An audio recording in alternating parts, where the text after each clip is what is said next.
அல்லாஹு தாலா இந்த வசனங்களிலே சூரா பனு இஸ்ராயேல் வசனத்தில் சொல்றான். அல்லாவை யார் யாரெல்லாம் நினைக்கிறார், நாம் நினைக்கிறோம் மனிதர்களாகி நாம் மட்டும்தான் நினைக்கிறோம் என்று, நாம் மட்டும்தான் அல்லாவை தஸ்பீஹ் செய்கிறோம் என்று அல்லாஹ் சொல்றான். வ இம் மின் ஷைஇன் இல்லா யுஸப்பிஹு பிஹம்திஹி வலாக்கின் லா தஃப்கஹூன தஸ்பீஹஹும். உலகத்தில் இருக்கக்கூடிய எல்லா உயிரினங்களும் எல்லாமுமே அல்லாவை துதிக்கிறது, அல்லாவை தஸ்பீஹ் செய்கிறது. உங்களுக்கு அதை புரிஞ்சிக்க முடியாது, அவ்வளவுதான். மரம், கல், மட்டை, இன்ன பிற உயிரினங்கள், பறக்கக்கூடிய பறவைகள் எல்லாம் அல்லாவை துதிக்கிறது. காரணம், இறைவனை நினைப்பதாலும் துதிப்பதாலும் மட்டும்தான் நம் கவலைகளுக்கு தீர்வை கொண்டு தர முடியும். இறைவனை நினைப்பதாலும் அந்த நினைத்த நினைப்பை நாவினால் அதை வெளிப்படுத்துவதாலும் மட்டும்தான் நம் கவலைகளுக்கு மருந்தை போட முடியும். எனவே உலகத்தில் மனுஷன் மட்டும் இல்லை, எல்லா உயிரினங்களும் துதிக்கிறது என்று அல்லாஹ் சொல்கிறான். உங்களால் புரிஞ்சிக்க முடியாது சில விஷயத்தை. பறவை கத்துதுன்னு நீங்கள் நினைப்பீங்க, ஆனால் அது தஸ்பீஹ் செய்து. மீன் அப்படியே தண்ணிக்குள்ளே நீந்தி போகிறது, ஒரு சின்ன சின்ன சத்தங்கள் வருகிறது, அது நீந்தும் பொழுது வருது சத்தம் என்று நீங்கள் நினைப்பீங்க, ஆனால் அது தஸ்பீஹ் செய்யலாம். இப்படி உலகத்தின் ஒட்டுமொத்த உயிரினங்களும் அல்லாஹ்வை துதிப்பதினாலே சாந்தி அடைகிறது என்று அல்லாஹ் அல் குர்ஆனிலே சொல்கிறான். அன்பர்களே, நாமும் அல்லாஹ்வை ஒவ்வொரு நாளும் நினைக்க வேண்டும். ரமதான் மட்டும் நினைக்கக்கூடியவர்கள் அல்ல நாம், ரஹ்மானை நாள் முழுக்க நினைக்க வேண்டும். ரெண்டே விஷயத்தை தான் இன்னைக்கு சொல்ல போகிறேன். ரெண்டு செய்தி தான். காலையில் நினைக்க வேண்டிய சில வார்த்தைகள், இரவு படுக்கும் பொழுது நினைக்க வேண்டிய ஒரு வார்த்தை. இதை மட்டும் உள்வாங்கிக் கொண்டு இங்கிருந்து இன்றைக்கு நகருவோம். இது ஒரு ரொம்ப உங்களுக்கு ஒரு பாசிட்டிவ் எனர்ஜியை கொடுக்கும் என்று நான் நம்புகிறேன். முதல் விஷயம் என்ன, இன்னைக்கு தியான கூடங்கள் நிறைய நடக்குது. பார்த்தீங்களா? வாங்க, நாங்கள் ஒரு சில சொல்லித்தரோம், இவ்வளோ ஃபீஸு கட்டுங்க, ஒரு நாள் ஃபுல்லாக உட்காருங்க என்றெல்லாம் கூட்டிகிட்டு போய் தியான கூடங்கள் நடத்தி அவர்களுடைய அந்த சில கவலைகளுக்கு, கஷ்டங்களுக்கு, நெருக்கடிகளுக்கெல்லாம் தீர்வை சொல்வதை போன்று ஒரு கட்டமைப்பு இருக்குது. ஆனால் அப்படி தியான கூடம் நமக்கு தேவையில்லை. ஒரு தனியாக ஒரு இடத்துல உட்கார்ந்து நாம் அல்லாஹ்வை கொஞ்ச நேரம் நமக்கு தெரிந்த திக்ருகளை சொன்னால் போதுமானது. மனதிற்கு தானாக நிம்மதியையும் அமைதியையும் அல்லாஹ் தந்து விடுவான். தஃப்சீர் குர்துபி என்று ஒரு நூல் இருக்குது. திருக்குர்ஆனுடைய விரிவுரைகளிலே பல விரிவுரைகள், அதிலே இது ஒன்று. அந்த விரிவுரையிலே ஒரு செய்தி இருக்கிறது. இன்னைக்கு ஓதப்பட்ட சூரா அல் கஹ்ஃபினுடைய ஒரு வசனத்திற்கு கீழே அந்த செய்தி வருகிறது. ஃபலவுலா இத்தஹல்த ஜன்னதக குல்த மாஷா அல்லாஹ் என்று துவங்கக்கூடிய அந்த வசனத்துக்கு கீழே இந்த செய்தி இடம்பெறுது. என்ன செய்தி அப்படின்னா, யார் ஒருத்தர் டெய்லி காலையில் 4 தஸ்பீஹ் செய்கிறாரோ அல்லாஹ் 4 விதமான பாதுகாப்பு அந்த மனுஷனுக்கு தருவான். நீங்கள் பார்க்குறத பார்த்தா தெரியுது, டெய்லி காலில் செய்கிறது சரிதான், ஆனால் எந்திரிச்சா தான் செய்கிறது, எந்திக்கிறதே பெரிய பாடாக இருக்க என்று நமக்கு நினைப்பு இருக்குது. ஆனால் இந்தந்த பிரச்சனைகளிலிருந்து நாம் வெளியே வர வேண்டும் என்றால் நிச்சயம் எந்திரிக்க வேண்டும், சொல்லியாக வேண்டும். 4 தஸ்பீஹ் என்னவெல்லாம் அது? முதல் விஷயம் என்ன, மனிதனுக்கு மிகப்பெரிய ஆபத்தை தரக்கூடிய வஸ்துக்களிலே ஒன்று கண்பாடு. கண் இருக்குல்ல, ஒருத்தர் பார்க்கக்கூடிய பார்வையினால பிரச்சனை வரும். நீங்கள் சொல்லலாம், கண்ணெல்லாம் சும்மாங்க, அதெல்லாம் யார் நம்புவா அப்படின்னு சொல்லலாம். ஹதீஸிலே வந்திருக்கிறது, சஹல் இப்னு ஹனீஃப் என்று சொல்லக்கூடிய ஒரு நபி தோழர், ரொம்ப பார்க்கறதுக்கு நல்ல வசீகர தோற்றம், பார்க்க ரொம்ப அழகாக இருப்பார். அந்த தோற்ற பொழிவு அப்படியே கண்ணை கவரக்கூடிய விதத்திலே இருக்கும். அவர் ஒரு நாள் திறந்த வெளி குளியல் அறையில் நின்று குளித்து கொண்டிருந்தார். திறந்த வெளி குளியல் அறை, அந்த வழியாக ஒருத்தர் வந்தார். அவருக்கு பேர் ஆமிர் இப்னு ரபியா. அவரை பார்த்த உடனே, இந்த மாதிரி ஒரு பேரழகரை நான் உலகத்தில் பார்த்ததே இல்லையே, இம்புட்டு அழகா இருக்கிறாரு என்று அப்படி ஏங்கி சொன்னார். சொன்னி முடிச்சது தான் தாமதம். குளித்து கொண்டிருந்த அந்த சஹல் இப்னு ஹனீஃப் என்று அப்படி பொத்துன்னு மயக்கம் போட்டு கீழே விழுந்துட்டார். கீழே விழுந்தா மூச்சு பேச்சு இல்லை, எந்திரிக்க மாட்டேங்கிறாரு. சுற்றி இருந்தவங்களாம் என்னென்னமோ செஞ்சு பார்க்குறாங்க, ஒன்றும் கதை நடக்கலை. நேராக தூக்கிட்டு ரசூலுல்லாஹ்ட்ட போயிட்டாங்க. யார் ரசூலுல்லாஹ், குளிச்சுட்டு இருக்க தமான கீழே விழுந்துட்டாரு, ஒன்றும் மூச்சு பேச்சு இல்லாமல் கிடக்கிறாரு, என்னாச்சு ஏதாச்சும் தெரியல. ரசூலுல்லாஹ் விசாரிச்சாங்க, என்ன நடந்துச்சுன்னு கேட்டாங்க. இங்கே மாதிரி அந்த சைடில் ஒருத்தர் வந்தார், அவர் பேர் ஆமிர் இப்னு ரபியா. அவர் இப்படி சொன்னார், இவருடைய அந்த அழகை பாட்டு, தோற்றத்தை பாட்டு, இப்படி அழகாக இருக்கிறாரு அப்படின்னு சொன்னார். அப்படின்னு சொன்ன உடனே ஸல்லல்லாஹு அலைஹி வஸல்லம் அங்கே நமக்கு எல்லாத்துக்கும் சேர்த்து ஒரு பாடம் சொல்லி தந்தாங்க. என்ன தெரியுமா சொன்னாங்க? மன் ரஆ ஷையன் ஃபஅஜபஹு ஃபகால மாஷா அல்லாஹ் லா குவத இல்லா பில்லா. உங்களுக்கு ஏதாவது பிரமிப்பை தரக்கூடிய விஷயத்தை நீங்க பார்த்தீங்கன்னா என்ன சொல்லுங்க? மாஷா அல்லாஹ் லா குவத இல்லா பில்லா, இப்படி சொல்லுங்க. இப்படி சொன்னீங்கன்னா உங்களுக்கு பிரமிப்பை தரக்கூடிய விஷயம் உங்களுக்கு நடந்தா நீங்க சொல்லுங்க, அல்லது நமக்கு தெரியும்ல, நம்மள்ட்ட இது அழகாக இருக்குது, இன்றைக்கி போட்டிருக்க ட்ரெஸ் நல்லா இருக்குது, நம்ம வாங்கியிருக்கக்கூடிய கார் நல்லா இருக்குது, நம்ம வச்சிருக்கக்கூடிய பைக்கு நல்லா இருக்குது, நம்ம கட்டியிருக்கக்கூடிய வீடு நல்லா இருக்குது அப்படின்னு நமக்கு தெரியும்.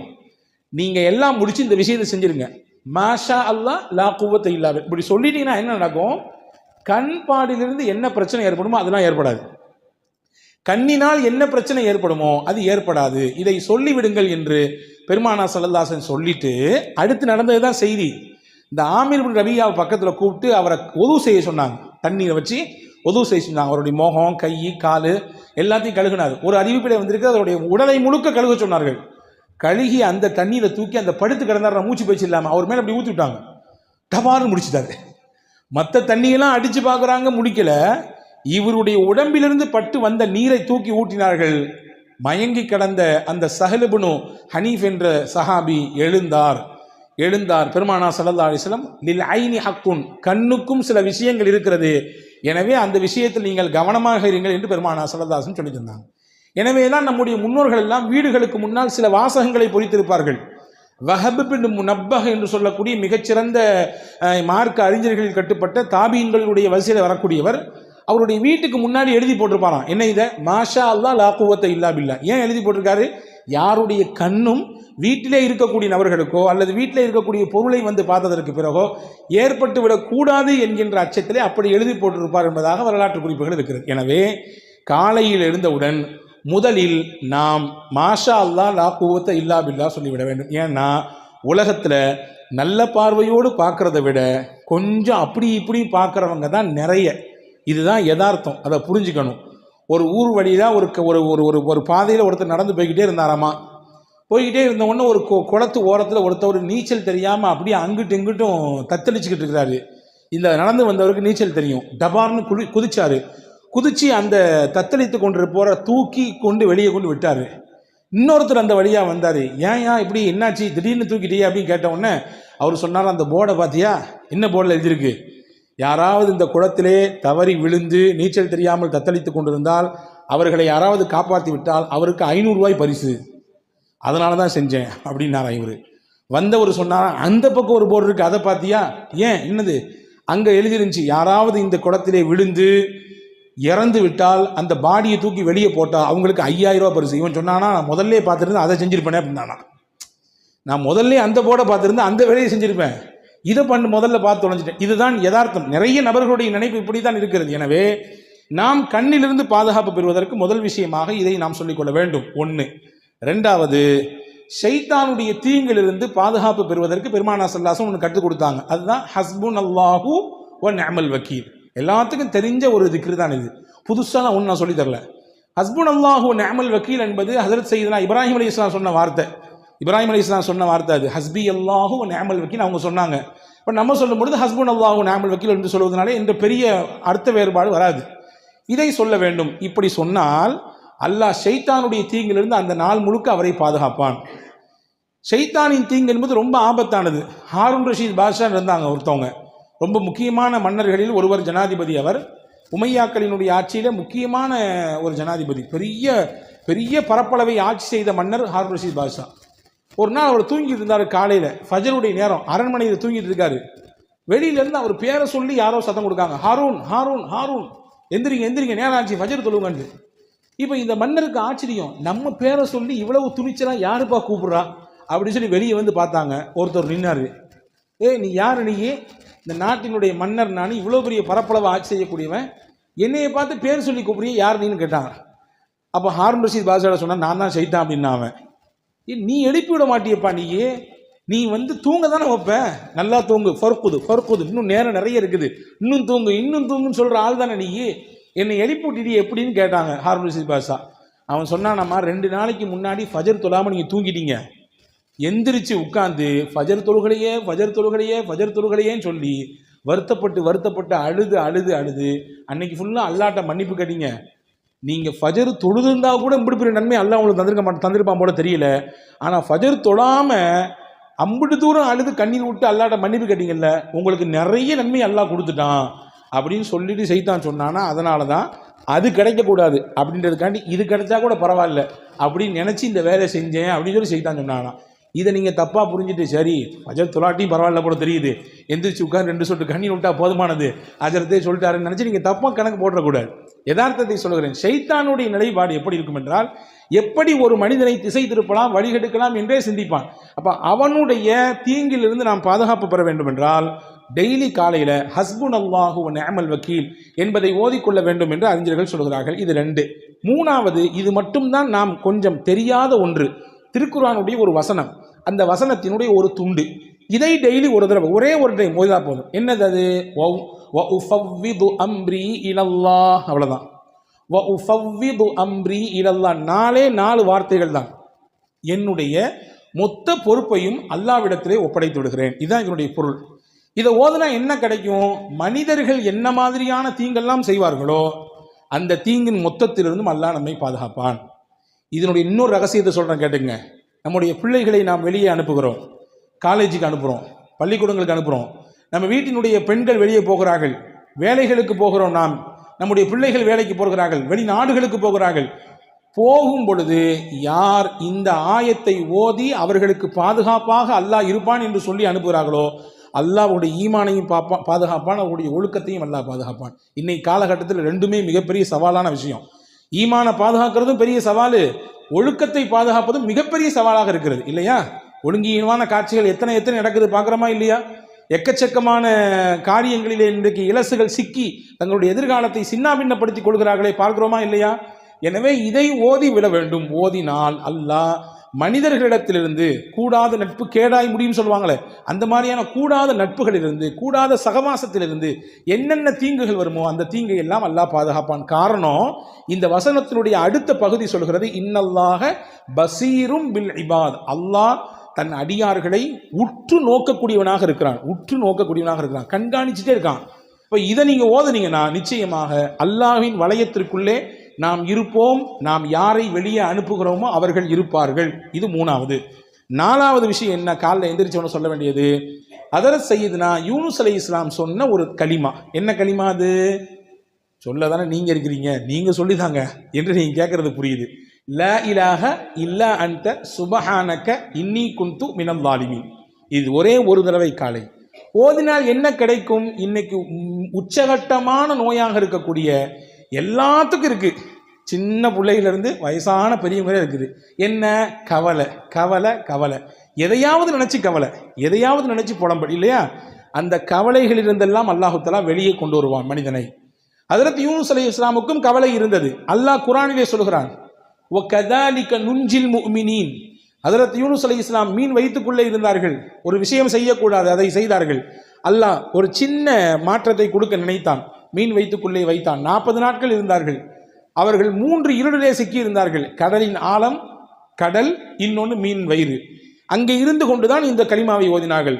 அல்லாஹ் சொல்லுகிறான், இந்த கலிமாவை மட்டும் யூனுஸ் ஓதாமல் இருந்திருந்தால் அவர் அதே மீன் வயிற்றுக்குள்ளே கியாமத் வரை இருந்து போயிருப்பார், மறுமை வரை அந்த மீனுக்குள்ளேயே இருந்து போயிருப்பார் என்று அல் குர்ஆனிலே சூரா சாஃபாத்திலே அல்லாஹ் சொல்லுகிறான். இப்போ என்ன சொல்ல வரேன்னா, அல்லாஹ் சொல்றான், ஃபனஜ்ஜைனாஹு மினல் கம். அந்த யூனுஸை இந்த கலிமாவின் மூலமாக அவருடைய கவலையிலிருந்து நாம் வெளியே கொண்டு வந்தோம், அவருடைய ஸ்ட்ரெஸ்லேருந்து நம்ம வெளியே அவரை தூக்கிட்டு வந்தோம். நல்லா சொல்கிறான். ஹஜ்ரத் ரசூல் ஸல்லல்லாஹு அலைஹி வஸல்லம் சஹாபாக்களுக்கு சொல்லி கொடுத்தாங்க, இதை நீங்களும் ஓதுங்கன்னு சொன்னாங்க. இப்போ சஹாபாக்கள் கேட்டாங்க, யார் ரசூலுல்லாஹ் இதை ஓதுனா என்ன கிடைக்கும்? அல்லாஹ் சொல்றது உங்களுக்கு தெரியலையா?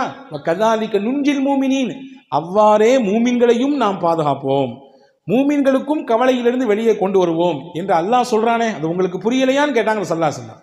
எனவே கவலையிலிருந்து வெளியே வருவதற்கான மிகச்சிறந்த மருந்தாக கலிமே யூனுஸ் அலைஹிஸ்ஸலாம் ஓதி இந்த கலிமா இருக்கிறது. ஆக இந்த 4 விஷயத்தையும் டெய்லி காலையில் செய்துவிட்டால் அல்லாஹ்வின் அருளால் 4 விதமான பாதுகாப்பை நம்மால் பெற்றுக்கொள்ள முடியும்.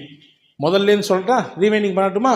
முதல் விஷயம் என்ன என்றால், கண் பாடிலிருந்து பாதுகாப்பு பெறுவதற்கு மாஷா அல்லாஹ் லா குவத்த இல்லா பில்லா, ஷைத்தான் புறத்திலிருந்து அவனுடைய கேடுகளிலிருந்து பாதுகாப்பு பெறுவதற்கு இப்ராஹிம் அலைஹிஸ்ஸலாம் ஓதிய ஹஸ்புன் அல்லாஹ் வ நிஅமல் வக்கீல். 3வது, மனிதர்களின் தீங்கிலிருந்து நமக்கு பாதுகாப்பு கிடைப்பதற்கு, நம் பிள்ளைகளின் ஒழுக்கமும் அவர்களுடைய ஈமானும் பாதுகாப்பு பெறுவதற்கு குர்ஆனினுடைய வசனமாக இருக்கிற வ உஃபவ்விது அம்ரி இலல்லாஹ். 4வது, கவலை, நெருக்கடி, கஷ்டம் இதுவெல்லாம் நீங்குவதற்கு ஹஜ்ரத் யூனுஸ் அலைஹிஸ்ஸலாம் ஓதுன லா இலாஹ இல்லா அன்த சுப்ஹானக இன்னி குன்து மினல் ஸாலிமீன். இது காலையில் செய்ய வேண்டிய 4 விஷயம். நைட்டு செய்ய வேண்டிய 4 விஷயம் ரொம்ப சிம்பிள். ஹஜ்ரத் ஃபாத்திமா அலைஹிஸ்ஸலாமுக்கு ரொம்ப உடம்பு வலி, வீட்டில் வேலை செஞ்சு செஞ்சு செஞ்சு கையெல்லாம் அப்படி காய்ச்சி போச்சு. ஹஜ்ரத் ஃபாத்திமா ரலியல்லாஹுடைய கணவனார் ஹஜ்ரத் அலி ரலியல்லாஹு சொன்னாங்க, உங்கள் அத்தாவை போய் பாருங்களேன், யாராவது ஹாதிமீன்கள் ஊழியர்கள் உங்களுக்கு பணியாளர்கள் இருந்தால் அவங்களுக்கு ஹெல்ப் பண்ணுறதுக்கு தருவாங்கல்ல அப்படின்னு சொன்ன உடனே ஃபாத்திமா அம்மா நேராக வீட்டுக்கு போனாங்க, ரசூல்லா வீட்டுக்கு. தான் வாப்பாட்ட பேசலான்னு போனாங்க, அத்தா அங்கே இல்லை, அம்மா தான் இருந்தாங்க, ஆயிஷா அம்மா இருந்தாங்க. என்னம்மா புள்ள வந்திருக்கேன்னு கேட்டாங்க ஆயிஷா அம்மா.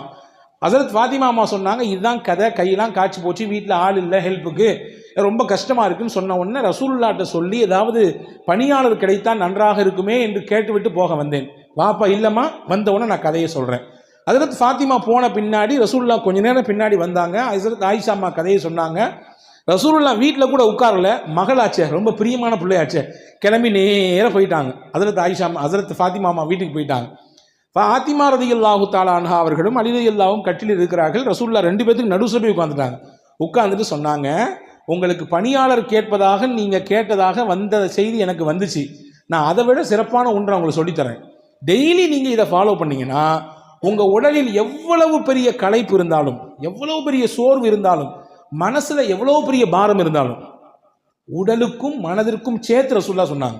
வேலை செஞ்சு செஞ்சு உடல்லாம் டயர்டாக இருக்குது, அல்லது நீங்கள் ஏதோ ஒரு மன உளைச்சலில் போய் சுற்றிக்கிட்டே இருக்கிறீங்க, நைட்டு தூங்க வர்றீங்க, ஹஜ்ரத் ரசூல் சொன்னாங்க, இதை செஞ்சீங்கன்னா 2 விதமான கவலையும் 2 விதமான பாரத்தையும் அல்லாஹ் போக்குவான். என்னெல்லாம் செய்யணும்? சுபஹானல்லாஹ் 33 தடவை சொல்லுங்க, அல்ஹம்துலில்லாஹ் 33 தடவை சொல்லுங்க, அல்லாஹு அக்பர் 34 தடவை சொல்லுங்க. இதுதான் உங்களுக்கு பெஸ்ட்டு. எதை விட நீங்கள் கேட்டு வந்தீங்கல்ல பணியாளர் இருந்து உங்களுக்கு ஹெல்ப் பண்ணால் கொஞ்சம் வேலை பளு குறையும் நினைக்கிறீங்க, அப்படி தானே? வேலையில் கொஞ்சம் பளு குறையும், கொஞ்சம் ரிலாக்ஸாக இருக்கலான்னு. இல்லை, உங்கள் வேலையை நீங்களே செய்யுங்க, உங்களுக்கு ஹெல்ப்பர்லாம் தேவையில்லை. எவ்வளவு பெரிய வேலை செஞ்சு நீங்கள் தயாரானாலும் வந்து நைட்டு படுக்கும்போது இதை ஓதிட்டு படுங்க. அல்லாஹ் பணியாளரை விட சிறந்த ஒரு மருந்தை இதன் மூலமாக உங்களுக்கு தருவான், மனதிற்கும் தருவான், உடலுக்கும் தருவான் என்றார்கள் அருமை நாயகம் ஸல்லல்லாஹு அலைஹி வஸல்லம். எனவே காலையில் 4 வார்த்தை, இரவு தூங்கும் பொழுது 3 வார்த்தை, மொத்தம் ஒரு நாளைக்கு 7 தஸ்பீஹ் தான். ஓதி பழகி பாருங்கள், நிச்சயமாக உங்களுக்கும் சேர்த்து என்னோடு சேர்த்து எனக்கும் நான் சொல்லிக் கொடுக்கிறேன், பெரும் மாற்றத்தை நம் வாழ்க்கையில் பார்க்க முடியும்.